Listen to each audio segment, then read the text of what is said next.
देखेंगे तो क्या सोचेंगे? अरे ये किसी टीवी या सिनेमा हॉल में थोड़ी आएगा। ये देख, ऐसे महंगे स्मार्टफोन पे आएगा। तेरे घर वालों के पास या गांव में किसी के पास है इतना महंगा फोन? फिर और वैसे भी अगर ये कोई देखता भी है ना तो किसी को बताता नहीं है। और फिर भी दीदी ये सब कितना गंदा है। अरे गंदा कुछ नहीं होता, गंदी अपनी सोच होती है। तू कुछ गलत तो नहीं कर रही है ना? मेरी माँ ने न जाने कितने सालों तक स्ट्रगल किया है, तब जाकर आज मैं वेब सीरीज की दुनिया की इतनी बड़ी स्टार हूँ। अरे तू तो डायरेक्ट यहाँ आई है पैसे कमा, नाम कमा। नहीं चाहिए मुझे ऐसे पैसे। तो फिर मुंबई में क्या करेगी, खाएगी क्या और जिएगी कैसे? तेरे घर वाले तुझे पैसे भेजते हैं? हाँ, मैं तो घर से भाग के आई हूँ दीदी। ये ऐसे नहीं मानेगी, एक बार मैं इसकी सारी शर्म निकाल देता हूँ। सब मैं समझाती हूँ उसे, ये कर लेगी ना तू? बदनाम Sheela, take 3 action. Very good.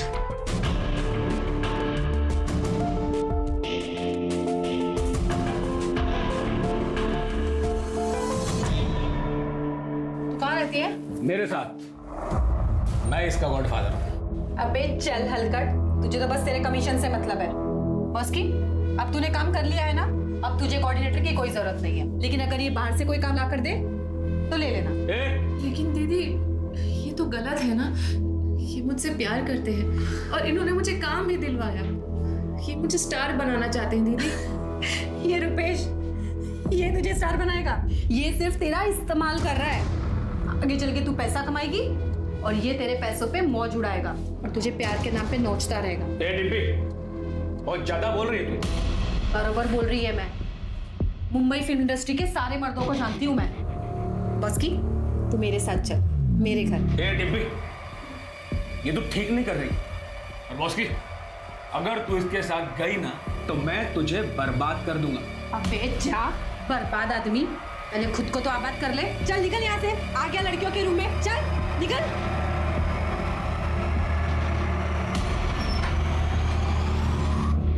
हमारी क्या गलती है इसमें यार? जो कुछ भी करा उसने करा होगा।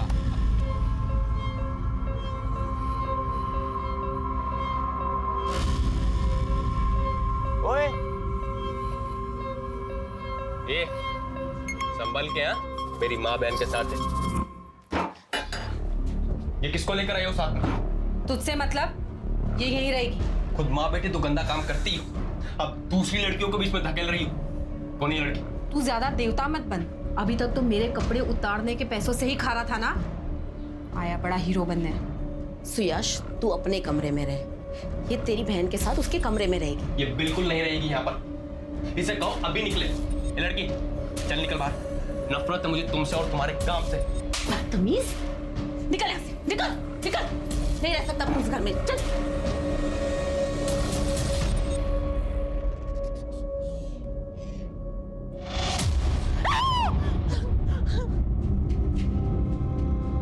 हमें लाश के पैर में ये सैंडल भी मिला है। क्या ये शालिनी का है? ये सैंडल तो शालिनी का है, शालिनी है।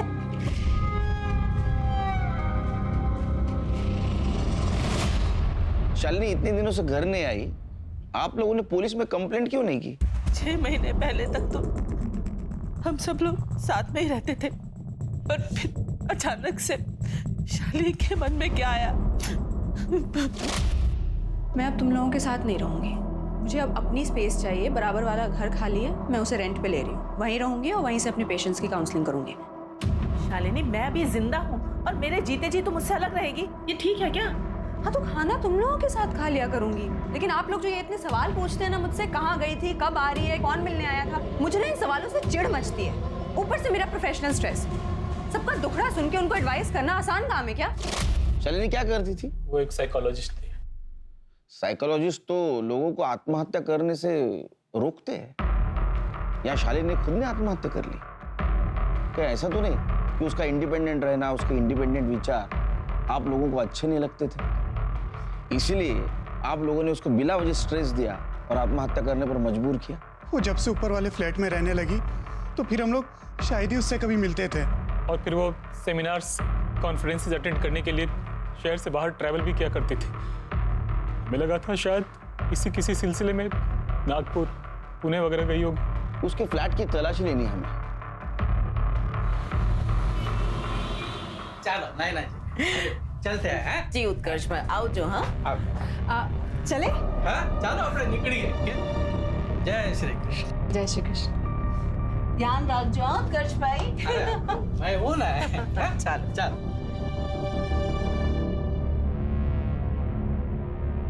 डिम्पी को लेकर फिल्म बना रहे हैं। अगली बार आएंगे ना तो मैं तुम्हारे लिए भी बात करूंगी।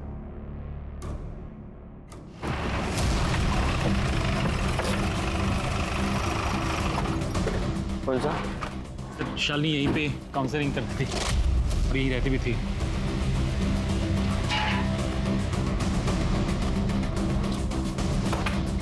करड़े सर्च करो रूम में।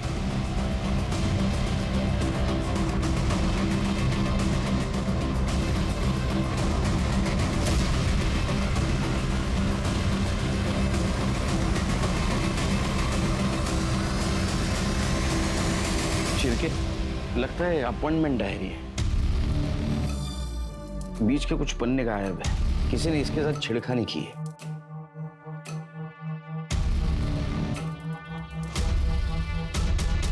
चिरके शायद शालिनी को पेज पर दबाकर लिखने की आदत थी। ये देखो मिसिंग पेज की हैंडराइटिंग नेक्स्ट पेज पर उभर कर आई है। एक काम करो, इसको हैंडराइटिंग एक्सपर्ट के पास भेजो और ये नाम रिकवर होते हैं कि देखो। सर ये जो मिसिंग पेजेस हैं ये शालिनी के सुसाइड के पहले क्या? सुसाइड ने मर्डर। मैं यकीन के साथ कहता हूँ ये मर्डर है और मुझे तो इन दो भाई और माँ पर शक है। एक काम करो, इन सब के कॉल डिटेल्स और मोबाइल लोकेशन निकलवा और ये जो भाई है इनका बायोडाटा निकालो। पोस्टमार्टम रिपोर्ट का क्या हुआ? सर कल तक आ जाएगी। ये देख 6 महीने से मेरी कोई पेमेंट्स नहीं आई है और तेरी भी नहीं आई है। ऐसे में हमें समझदारी से काम करना होगा। घर का पूरा खर्चा माँ की सेविंग से चल रहा है और ऐसे में हमें इतना भी नहीं करना चाहिए कि उन पे बोझ बन जाए। दीदी यहाँ कोई सीधे तरीके से काम और पैसे क्यों नहीं देता? ये तेरा गांव नहीं है। अगर यहाँ रहना है तो यहाँ की इंडस्ट्री के हिसाब से चलना पड़ेगा। बिजनेस में रहना है तो ये सब कुछ तो करना पड़ेगा और ये सब के लिए पैसे लगते हैं। और पैसे कहाँ से आते हैं? डायरेक्टर और प्रोड्यूसर्स के पास से। ठीक है दीदी, मैं सबसे मिलने जाऊंगी। ये हुई ना बात। रुक, ये देख, ये ड्रेस पहन के जा, काम जल्दी मिलेगा।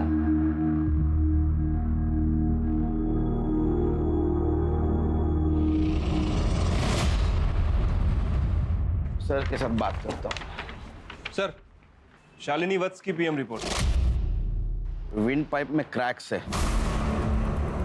और लंग्स में स्मोक के ट्रेसेस। मर्डर। सिर्फ ये मर्डर है। मतलब शालिनी गाड़ी से पेट्रोल लेकर जरूर आई, उसको किसी ने गला दबा के मार दिया। सिरके इसीलिए तो बॉडी फ्लैट जमीन पे पड़ी थी। हाँ तो अब तुम मुझे पिलाओगे 4 चम्मच शक्कर वाली चाय? हाँ सर बिल्कुल, लेकिन सर बॉडी में 3 महीने के फीटस के ट्रेसेस भी मिले हैं। सर कहीं ये मर्डर का मोटिव तो नहीं? हो सकता है उसके बॉयफ्रेंड ने उसको मारा होगा क्योंकि उससे शादी नहीं करना चाहता था। या ऐसा भी हो सकता है कि शालिनी प्रेग्नेंट होने के बाद उसने उसके बॉयफ्रेंड के ऊपर प्रेशर डाला होगा शादी के लिए। या तो ये ऑनर किलिंग का मामला भी हो सकता है, उसके भाइयों ने मारा होगा उसको। फैमिली के बारे में पता किया? हाँ सर, फैमिली मेंबर्स के कॉल रिकॉर्ड चेक किए हैं और सर पता चला है कि उनकी फाइनेंशियल स्टेटस काफ़ी खराब है। बड़े भाई का जो भी बिजनेस था वो डूब चुका है और छोटे भाई की जो भी सेविंग थी सब ऑनलाइन बेटिंग में जा चुकी है। आए दिन लेनदार आते रहते हैं उसके घर में। तो सिर के क्लियर है, इसका मतलब भाइयों के पास मर्डर का डबल मोटिव है। उसके बॉयफ्रेंड के बारे में पता करो और फैमिली से पूछताछ करो। क्या वो 3 महीने के पेट से थी? ये जरूर उस बुढ़े डॉक्टर अनिल नागरात की करतूत होगी। मेरी शालिनी। अनिल नागरात कौन है? सर वो एक डॉक्टर है, काम के सिलसिले में शालिनी मिलती थी उनसे। उम्र में दुगने हैं शालिनी के और उससे शादी करना चाहते थे। जी हाँ, ये सच है कि मैं शालिनी से प्यार करता था और मैं उससे शादी भी करना चाहता था। फिर मुझे उसकी कई बातों से ये एहसास हुआ कि वो बहुत ही सेल्फिश और चालाक औरत है। अनिल, मैं और तुम एक ही क्लिनिक से ऑपरेट करते हैं ना, तो कितना कमाल का बिजनेस होगा ना अगर मैं उन्हें काउंसलिंग दूं और तुम उन्हीं पेशेंट्स को मेडिसिन प्रिस्क्राइब करना। बिल्कुल हो सकता है, कोई ऐसे में मेरा लोड कम हो जाएगा और क्लिनिक के जो एक्सपेंसेस हैं वो भी हम 50-50 आपस में शेयर कर लेंगे। एक्सपेंसेस? एक्सपेंसेस क्यों? मेरे आने से तुम्हारा धंधा बढ़ेगा ही। बिल्कुल नहीं, इनफैक्ट तुम्हारे पेशेंट बढ़ेंगे। माय डियर, ये अमेरिका नहीं है, ये इंडिया है और यहाँ पर लोग ना काउंसलिंग से ज़्यादा गोलियों पर विश्वास करते हैं। एक काम करते हैं, मैं तुम्हारी सारी शर्तें मान लूँगा, बस तुम मुझसे शादी कर लो। जब हम दोनों आपस में रिलेशनशिप में होंगे तो फिर ये लेन देन आड़ा ही नहीं आएगा ना। मैं सब कर सकती हूँ, शादी नहीं कर सकती। मैं उसकी मंशा समझ चुका था कि वो मुझे सिर्फ घुमा रही है। अच्छा, कहीं ऐसा तो नहीं कि आप हमें घुमाने की कोशिश कर रहे हैं और आप जो बोल रहे हो सब कुछ उससे उल्टा है? मतलब आपने शालिनी को शादी के झांसे देकर उससे संबंध बनाए रखे, वो प्रेग्नेंट हो गई, उसने शादी की मांग की तो आपने उसको मार दिया और सब कुछ ऐसी प्लानिंग की कि लोगों को लगे ये सुसाइड केस है। देखिए इंस्पेक्टर साहब, मैंने ना तो शालिनी को मारा है और ना ही मैंने उसे प्रेग्नेंट किया है। यहाँ तक कि पिछले 6 महीने से मैं उससे मिला तक नहीं हूँ। अब चाहे तो मेरी कॉल रिकॉर्ड चेक कर सकते हैं। वो तो चेक करेंगे, लेकिन आपके हम डीएनए टेस्ट भी करवाएंगे। इनको हॉस्पिटल लेके जाओ।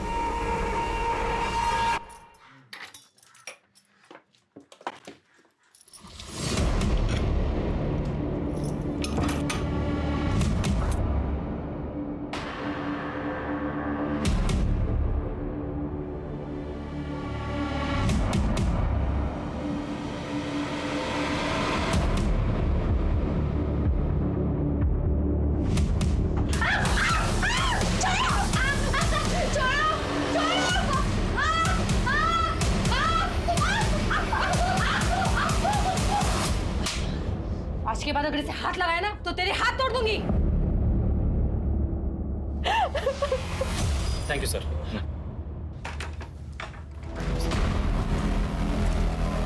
शिरके, ये शालिनी का भाई यहाँ क्या कर रहा था? अरे शालिनी की कार और इंश्योरेंस के पैसों के चक्कर में आया था। कमाल है, इतने जल्दी? कहीं ऐसा तो नहीं कि पैसों के लिए अपीयरेंस कहते हैं। तुमने ही बॉस की गवाह दी और वो मेन हीरोइन बन गई। 5? अरे सागर, शॉट रेडी है क्या? Yes sir. अरे राजू जरा। मुझे हवा निकालनी भी आती है। 3, 4, 5, 6, 7, 8। रुपेश, तुम्हें अगर बॉस्की का कमीशन चाहिए तो पैकअप के बाद मुझे बाहर मिलो।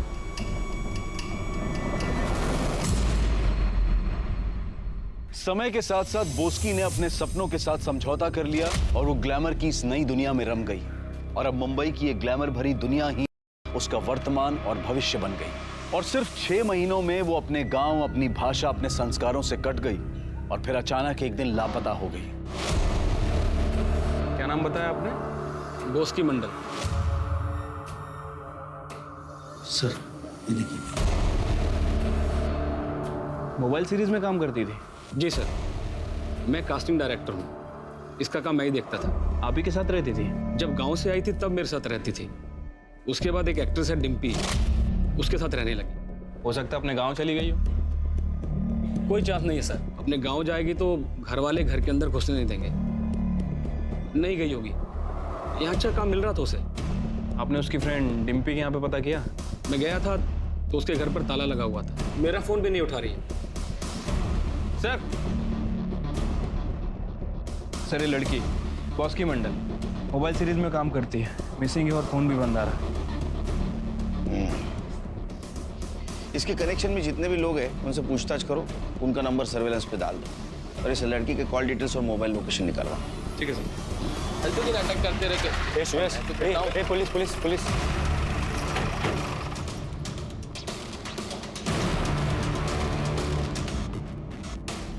सर, हम लोग शूटिंग के लिए सिलवासा गए थे। जब हम निकले तो बॉस्की यही थी। बॉस्की, मैं और माँ 3-4 दिन के लिए सिलवासा जा रहे हैं शूटिंग के लिए। तू आराम से रहना। हाँ, और अगर किसी चीज़ की ज़रूरत हो ना तो जुगर किराने वाले के पास से ले लेना और पैसे लिखवा देना, ठीक है? लेकिन जब हम वापस आए तो वो घर में नहीं थी।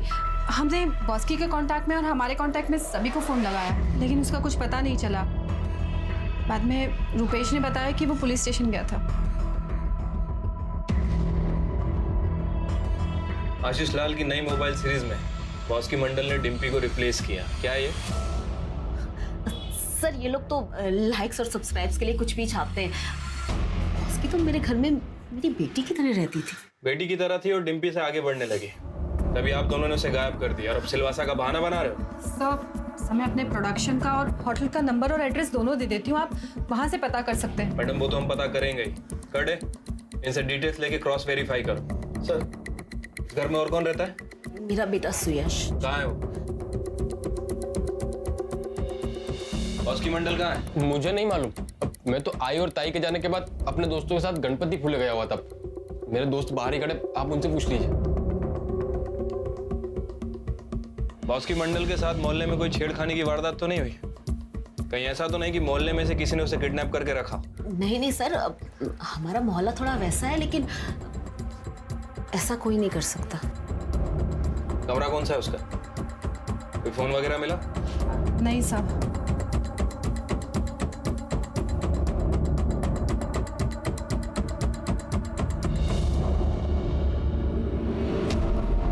कड़े सर चेक करो।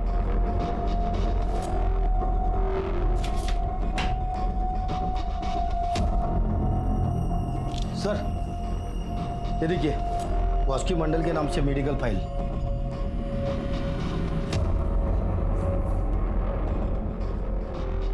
बॉस की मंडल HIV पॉजिटिव थी। सर उसने कभी बताया नहीं। इस बारे में मुझे भी कुछ नहीं पता सर। जैन सर। जैन, अच्छा शालिनी वज केस में कुछ अपडेट? सर DNA रिपोर्ट और हैंडराइटिंग एक्सपर्ट की एनालिसिस का इंतजार है। बॉस के मंडल केस का कोई अपडेट? सर बॉस के घर पे फोन नहीं मिला और उसके कॉल रिकॉर्ड्स भी क्लियर है, लेकिन सर उसके घर पे एक पैथोलॉजी लैब की रिपोर्ट मिली है जिसमें ये मेंशन है कि वो HIV पॉजिटिव है। तो मुझे लगता है कि शायद इसी वजह से वो कहीं चली गई है। उसके नेटिव प्लेस पूछताछ की? हाँ सर, वेस्ट बंगाल में वहाँ की लोकल पुलिस गई थी। सर उसके माता पिता का कहना है कि जब से बॉस की घर से गई है ना तो उसने कभी घर पे फोन किया और ना ही कभी घर आई है। सिर्फ एक काम करो, उसके कनेक्शन में जितने भी लोग हैं उनके कॉल रिकॉर्ड क्रॉस चेक करो और क्वेश्चनिंग शुरू कर दो। हमने बॉस की मंडल और तुम्हारे कॉल रिकॉर्ड्स चेक किए हैं। तुम्हारी और बॉस की फोन पर बहुत लंबी लंबी बातें होती थी और इस वक्त वो मिसिंग है। कहाँ है बॉस की मंडल?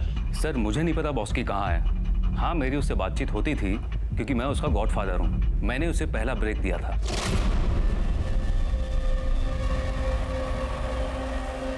Mind blowing. कट। बॉस की आज तुझे मेरी नजर ना लग जाए। आज तू बहुत अच्छा काम कर रही है, सच में बहुत अच्छा काम कर रही है। Thank you sir. सर आप मसाला कॉमेडी फिल्म बनाइए ना, मैं आपके लिए उसमें एकदम फ्री में काम करूंगी। अरे ऐसी फिल्में मुझे देगा कौन? अब तो मैं ऐसी वैसी सीरीज का डायरेक्टर हो गया हूँ। आप खुद पे विश्वास रखो, सब होगा। सर वो मुझ में चेंज ला रही थी, मैं उसे गायब क्यों करूंगा? ठीक है तुम जा सकते हो, लेकिन दोबारा जरूरत पड़ी तो बुलाऊंगा। ओके। सर ये बॉस की जिस इंडस्ट्री में काम करती थी, मुझे तो ऐसा लग रहा है कि उसकी लाइफ में जितने भी लोग थे सबके सब गड़बड़ है। सर वो डायरेक्टर आशीष लाल, 1 साल पहले उसके ऊपर कुछ हीरोइनों ने आरोप लगाए।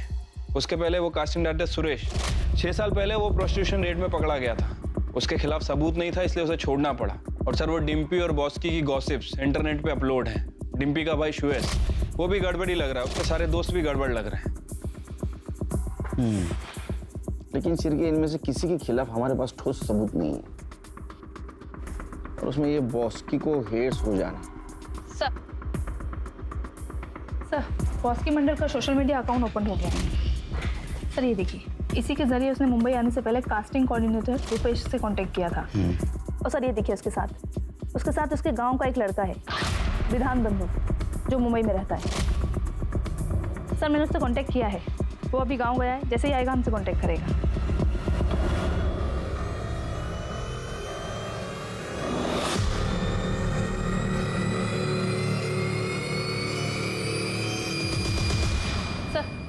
हैंडराइटिंग एक्सपर्ट की रिपोर्ट आ चुकी है। शालिनी वज की अपॉइंटमेंट आई से फटे हुए पेजेस में से ये 8 नाम रिकवर हुए। अरे इसमें तो बॉस्की का भी नाम है। इसका मतलब बॉस की लापता होने से पहले शालिनी से मिली थी। लेकिन क्यों? इन दोनों केसेस का आपस में क्या कनेक्शन हो सकता है? सर कनेक्शन का तो पता नहीं, लेकिन ये शालिनी साइकोलॉजिस्ट थी। कहीं ऐसा तो नहीं कि बॉस की उसके पास किसी काउंसलिंग के लिए गई थी? तो फिर अपॉइंटमेंट के डायरी में उसका पेज क्यों फटा था? कुछ तो भी गड़बड़ है शेर के। सर ये डीएनए रुक। डॉक्टर अनिल का डीएनए शालिनी के फीटस के डीएनए से मैच नहीं हुआ, और डॉक्टर के रूटीन चेकअप में भी शालिनी के फीटस का डीएनए शालिनी की मां से भी मैच नहीं हुआ। ऐसा कैसे हो सकता है? और तुम दोनों तो कह रहे थे ये ओपन एंड शट केस है, शालिनी ने सुसाइड किया है। ऐसा नहीं है शिरके, हमें कुछ दूसरा रास्ता अपनाना होगा।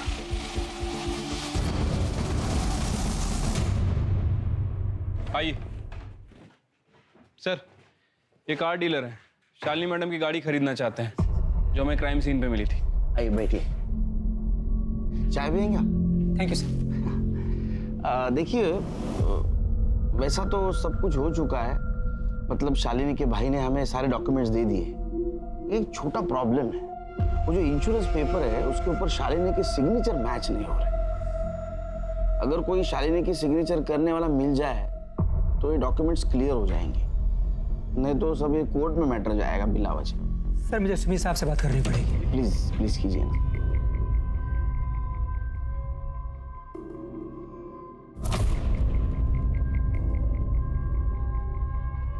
सर वो कहने हो जाएगा। गुड। मुझे मेडालियन बुलाया है। जाइए जरा कीजिए ना इतना प्लीज। Ji sir.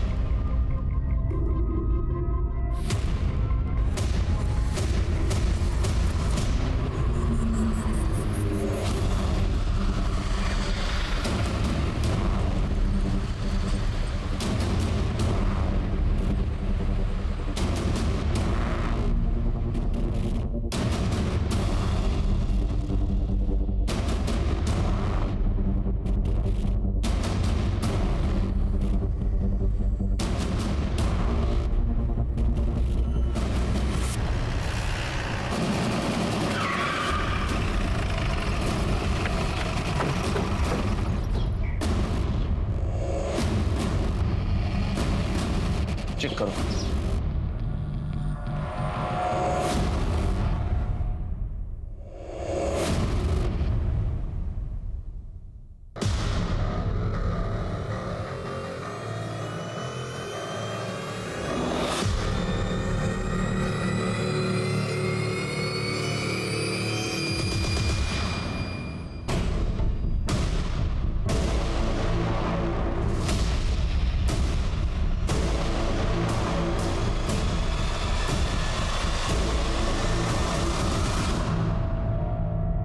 शालिनी वत्स, आपने ये सुसाइड का शेक्सपियरियन ड्रामा क्यों किया? भाइयों को पैसे की तंगी थी, तो मैंने सोचा मेरे इंश्योरेंस के पैसों से सुमित भैया और अभिनव दोनों की फाइनेंशियल कंडीशन ठीक हो जाएगी। बॉस की मंडल क्यों आई थी तुम्हारे पास? काउंसलिंग के लिए। मैं न्यूज़पेपर में लोगों की पर्सनल प्रॉब्लम्स के आंसर देती हूँ, तो शायद वहीं से उसे मेरे मैसेंजर सर्विस का नंबर मिला होगा, तो उसने मुझे कांटेक्ट किया। मैं बॉस की मंडल एक्ट्रेस, मुझे आपसे मिलना है। उसकी फ़ोटो देखी तो मुझे जेन्युइन लगी, इसलिए मैंने उसे अपॉइंटमेंट दे दिया। मुझे खुद से नफरत हो गई है मैम, अपनी बॉडी से नफरत हो गई है मुझे। मैं यहाँ फिल्मों में काम करने आई थी और मोबाइल वेब सीरीज में काम करने लगी।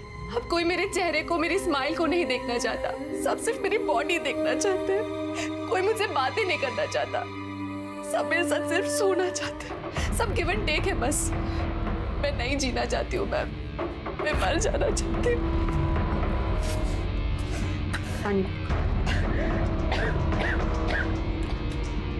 बॉस की, तुम्हें उन लोगों को कन्फ्रंट करना चाहिए। कोई फायदा नहीं है मैम, यहाँ सब मोटी चमड़ी है। हाँ, लेकिन मैं सुसाइड करने से पहले इन सब के बारे में किसी को जरूर बता कर जाऊंगी। कोई जो मेरा अपना हो, जो मुझे समझे, मुझे जज ना करे। उसने आपको कुछ बताया? नहीं। उसका हुआ क्या?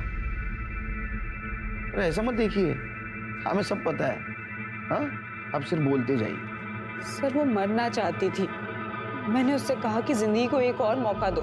बॉस की, एक काम करते हैं, 2 दिन के बाद कहीं बाहर मिलते हैं, खुली हवा में बात करेंगे, ठीक है? एक काम करो, 2 दिन के बाद 8 बजे मेरे बताए एड्रेस पे आ जाना, ठीक है? और वहीं ये दवाई खा लेना। मैं 5 मिनट बाद तुमसे मिलूँगी, ठीक है? जी मैम, पर मिलना कहाँ है? मैं तुम्हें एड्रेस देती हूँ। 8:05 पे मैंने उसे वहाँ बुलाया।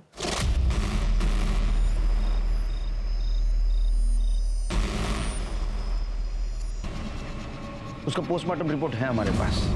उसका पेट एम्प्टी था, तुम्हारे गोली से नहीं मरी। What? और ये कैसे पॉसिबल है? मैंने बॉस्की को नशे की इतनी हैवी डोज दी थी, उसकी मौत डेफिनेट थी। लेकिन तुमने जो गोली दी थी वो लेने से पहले ही उसको किसी ने मार दिया था, गला दबाकर। उसके विंड पाइप में क्रैक्स मिले हमें पोस्टमार्टम रिपोर्ट में।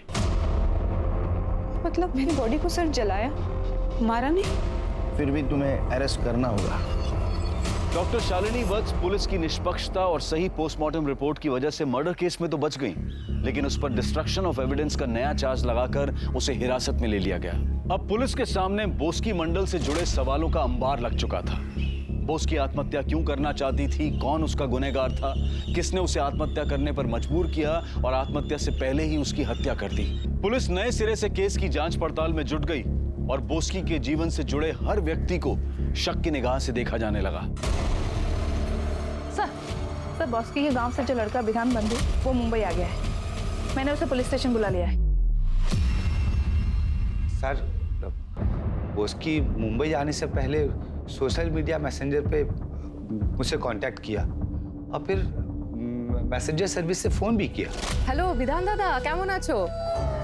তোমার একটু হেল্প চাই दादा। मुझे फिल्मों में ट्राई करना है, मैं मुंबई आना चाहती हूँ। अरे खूब आलो, बिल्कुल आओ, मुझसे जो बन पड़ेगा मैं करूँगा। दादा, मेरे रहने के लिए कोई जगह का इंतजाम कर सकते हैं क्या आप? अरे मैं तो खुद इतने लड़कों के साथ रहता हूँ, तुम इंटरनेट पे क्यों नहीं ट्राई करती हो? वहाँ तो लड़कियों का बहुत सारा ग्रुप है, तुमको कोई ना कोई पेइंग गेस्ट मिल जाएगा। ठीक है दादा। फिर उसने मुझसे कोई कांटेक्ट नहीं किया और एक दिन मैंने उसे मार्केट में देखा। ए लड़की, रुक रुक रुक, पैसा दे, पैसा दे।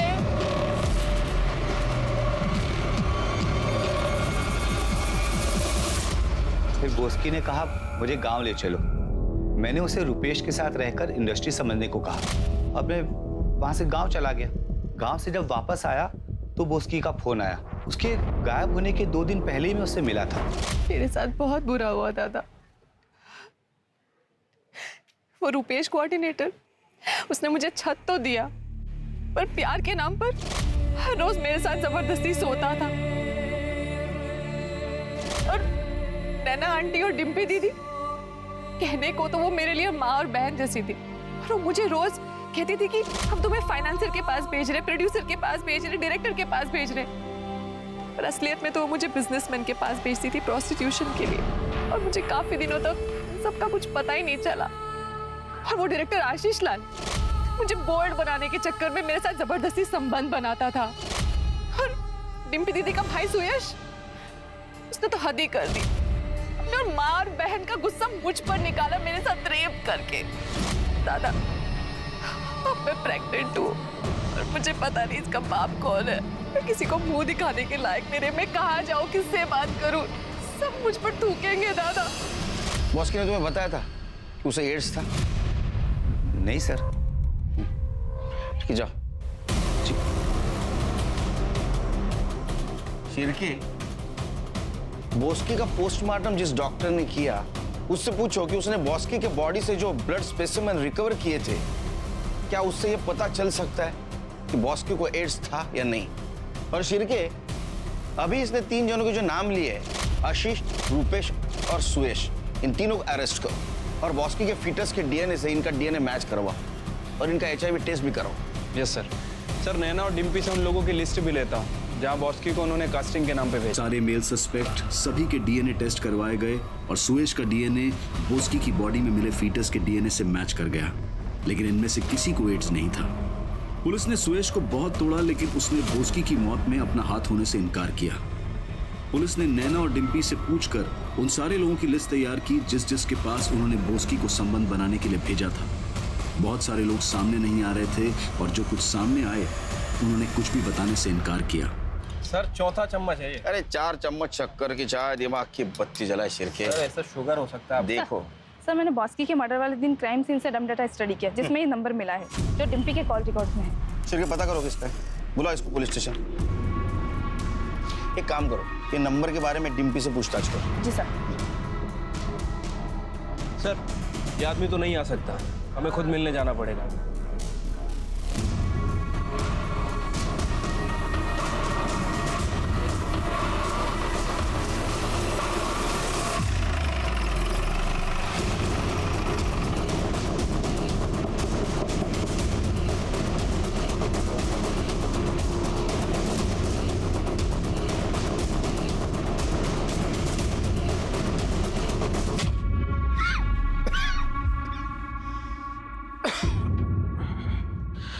सॉरी, तुमने तकलीफ है, आपको यहाँ आना पड़ा।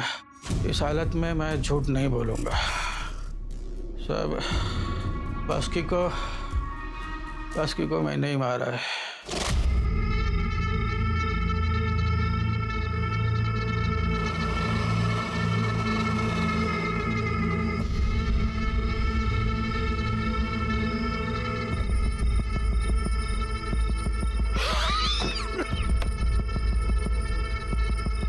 आप यहाँ? हाँ, मैं तेरे कारण मैं रोज मौत से लड़ रहा हूँ। मैं तुझे जिंदा नहीं छोड़ूंगा। छोड़िए, आप क्या कर रहे हैं? पॉजिटिव हो गया तो वो पूछते हुए मेरे पास आए। मैंने भी बॉस्की के नाम के रिपोर्ट्स उन्हें दिखा दिए। उन्हें लगा कि उन्हें HIV पॉजिटिव बॉस्की की वजह से हुआ है। बॉस्की के PM रिपोर्ट के हिसाब से उसे एड्स नहीं था।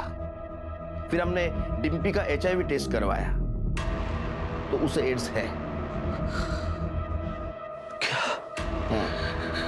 डिम्पी के कहने पर मैंने बॉस्की को मार दिया। आप अपने पापों की सजा भुगतो। रहे बॉस्की के गुनहगार, उन्हें कानून सजा जरूर देगा। जिस तरह अपने जीवन में सतर्कता बरतने की जरूरत होती है, उसी तरह से काम करते वक्त भी सतर्कता बरतना जरूरी होता है। अपने काम में कुशल होने से ही आपको जीवन में सफलता मिलेगी। अब मैं अनूप सोनी आपसे विदा लेता हूं। फिर मुलाकात होगी क्राइम पेट्रोल सतर्क के ब्लैक हेडलाइंस अध्याय में एक और नए केस के साथ। और याद रखें, क्राइम और आपके बीच में सिर्फ इतना फर्क है कि आप कितने सतर्क हैं। सतर्क रहें, सुरक्षित रहें।